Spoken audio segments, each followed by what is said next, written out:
कि बिहार के 90% आबादी पर 10% आबादी का राज चल रहा है। भारतीय जनता पार्टी की मंशा जातीय जनगणना कराने की नहीं रही है। जो 100 में 90 शोषित है, शोषितों ने ललकारा है, धन और धरती राजपाट में 90 भाग हमारा है। ये लड़ाई जो है सदन से सड़कों तक जाने वाली है। बिहार में जातीय जनगणना को लेकर के लगातार सवाल उठ रहे हैं और देखिए, जब बिहार का डेलीगेशन प्रधानमंत्री नरेंद्र मोदी से मुलाकात करने के बाद बिहार लौटा तो ये आश्वासन दिया गया था, लेकिन इसे फिर से खारिज किया गया। आज फिर से सदन में इस बात को लेकर के हंगामा हुआ।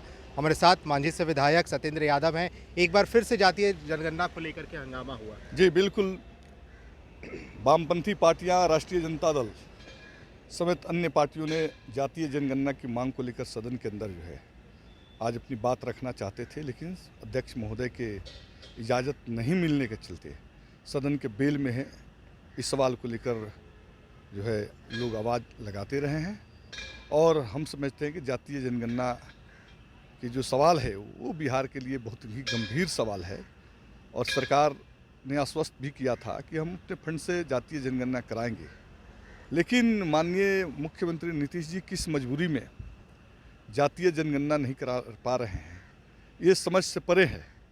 तो हम तो चाहते हैं जातीय जनगणना होनी चाहिए। तेजस्वी का भी सवाल था जातीय जनगणना को लेकर के, वो पूछने नहीं दिया गया। ऑल पार्टी मीटिंग की बात होती है, लेकिन क्या लगता है कि बिहार में हो पाएगा जातीय जनगणना? लगता क्या है आगे? देखिए, भारतीय जनता पार्टी की मंशा जातीय जनगणना कराने की नहीं रही है, क्योंकि वो अच्छी तरह से जानती है कि बिहार के 90% आबादी पर 10% आबादी का राज चल रहा है।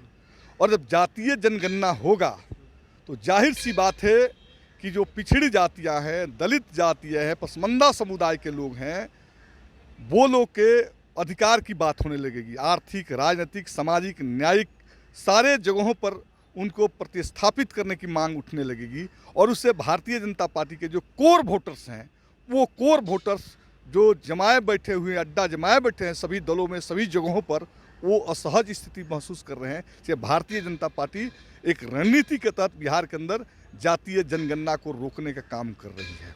फिर से कार्रवाई शुरू होगी 2 बजे के बाद, फिर से मांग उठेगी जाती है। ये लड़ाई जो है सदन से सड़कों तक जाने वाली है और ये लड़ाई तब तक चलेगी जब तक जातीय जनगणना नहीं होती है, क्योंकि जातीय जनगणना एक साधारण सवाल नहीं है। आज आप देखिएगा, जमीन पर, न्यायपालिका में, कार्यपालिका में, व्यवस्थापिका में, उद्योग जगत में, मीडिया जगत में समाज के 10% लोग जो अग्रणी जातियों के हैं वो कब्जा करके बैठे हुए हैं और पिछड़ी जातियों को, दलितों का उनका प्रतिनिधित्व नहीं मिल रहा है। और इसलिए हम लोग खुलेआम चाहते हैं कि इनकी जनगणना होनी चाहिए। जनगणना के आधार पर जो बातें आए आर्थिक और सामाजिक, उसके लिए जो है आरक्षण पर जो है रिव्यू होना चाहिए, उसके अनुकूल आरक्षण नीति को बनाना चाहिए। चलिए, सतीश दास भी है, मखदूमपुर से विधायक है। क्या लगता है सतीश जी, सरकार आखिर क्यों भाग रही है जातीय जनगणना को लेकर? देखिए, यही सदन ने 2 बार सर्वसम्मति से, जिसमें भाजपा के भी लोग थे, नीतीश कुमार जी थे, अब विपक्ष के भी साथी थे, 2 बार प्रपोजल भेजा गया केंद्र को कि जातीय जनगणना कराना चाहिए। और मुख्यमंत्री जी की अध्यक्षता में सभी पार्टी के लोग जाके प्रधानमंत्री से मिलने का भी काम किए और प्रधानमंत्री से मिलने के बाद मुख्यमंत्री ने कहा कि यदि केंद्र सरकार नहीं कराती है तो राज्य सरकार अपने खर्चों पे कराएगी और इसके लिए फिर हम ऑल पार्टी मीटिंग बुलाएंगे।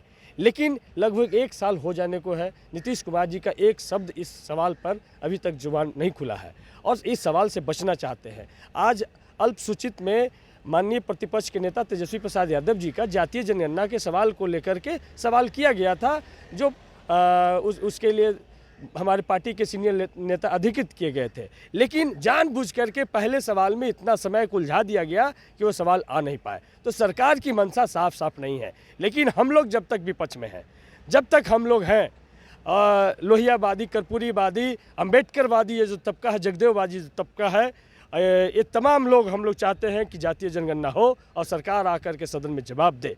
तो इसीलिए आज हम लोगों ने जोरदार तरीके से मांग किया है कि जो 100 में 90 शोषित है, शोषितों ने ललकारा है, धन और धरती राजपाट में 90 भाग हमारा है, 10 का शासन 90 पर नहीं चलेगा, नहीं चलेगा। इस नारा को आज सदन में हम लोगों ने बोले। चलो, बिल्कुल, देखिए, नारेबाजियाँ हुई हैं और विपक्ष की पार्टियों ने ज़बरदस्त हंगामा किया है, जिसके बाद से सदन को स्थगित किया गया, लेकिन तेजस्वी यादव भी 2 बजे के बाद विधानसभा में उनको भी बोलना है। अब देखना होगा कि जातीय जनगणना को लेकर के फिर से एक बार सवाल उठेंगे। आप फर्स्ट बिहार के साथ बने रहे। लोग यहाँ दिल्ली बंबई में घर पर घर खरीदते जा रहे हैं, और एक ये साहब है कि अपना घर बेच दिए। वाह, रिटायरमेंट का पूरा पैसा लगा दिए थे दिल्ली में घर लेने के लिए। अरे बाबूजी, तो अपना एक नया घर खरीद भी तो रहे हैं ना। नया घर खरीद रहे हैं? कहाँ? पूर्णिया में। पूर्णिया में? हाँ। अरे बाबूजी, दिल्ली बंबई में घर खरीदना अच्छी बात है, लेकिन अपने घर पे घर खरीदना बड़ी बात है। देखिए, पूर्णिया में पनोरमा सिटी और पनोरमा हाइट दोनों जगह का ऑप्शन उपलब्ध है। देखिए और बुक कराइए। मतलब अपने शहर में अपना घर? जी बिल्कुल।